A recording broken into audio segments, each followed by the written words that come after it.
So, do I think that Rise of Skywalker will do good, be good, or bad? Or perform bad, critically or commercially? And that's tricky. Now, I don't think it'll do bad, with box office wise and money wise at all. Because everyone's like, I'm going to boycott after Last Jedi. Oh, I'm not doing this. I'm not doing all this stuff. But, honestly, are you really going to skip out on it? Whether you like this franchise or not. Whether you did, whether you don't anymore.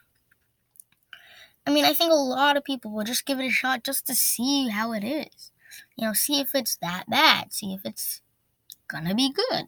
I think people will most likely say, yeah, I'll give it a shot, see what it is. Because it's just, I think, such a big event, to say that they're ending the Skywalker saga.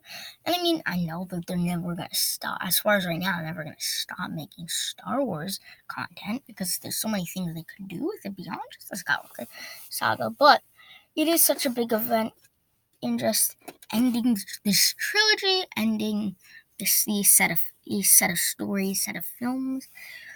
That I think a lot of people will just see it just because, hey, I don't like, they could be like, I'm not a big fan of Last Jedi, but, I want to see how J.J. Abrams ends this, how maybe he fixes it, how maybe he'll do stuff.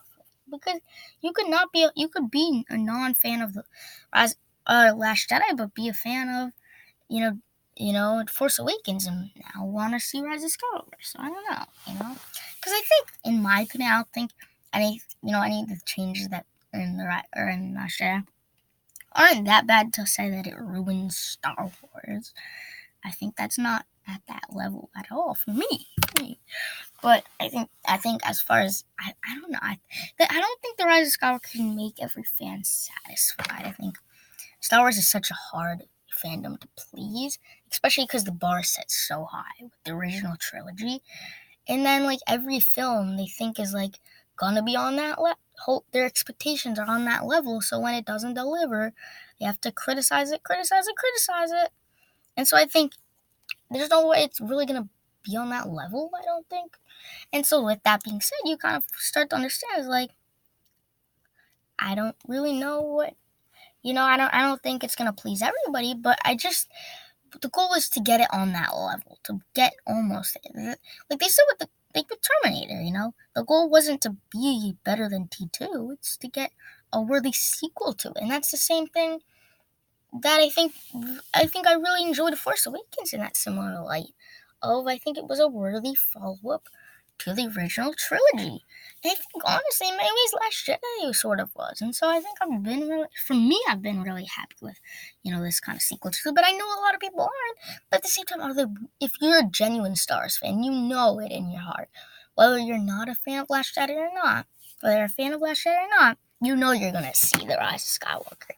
And that's the bottom line.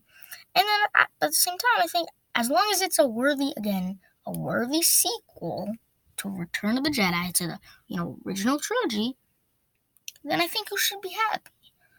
Again, I think that's the problem, is you gotta set your expectations within the limits of doable. Like, I think it's like what happened in the Return of Jedi in the original trilogy, with whether it's talking about New Hope, Empire Strikes Back, or Return of Jedi. I want the set of characters established in this new trilogy, which is not as likable, not as good as as the original trilogy. You got, again, set your expectations appropriate. And so I hope people do that. I hope people have a good experience with it, but only time will tell.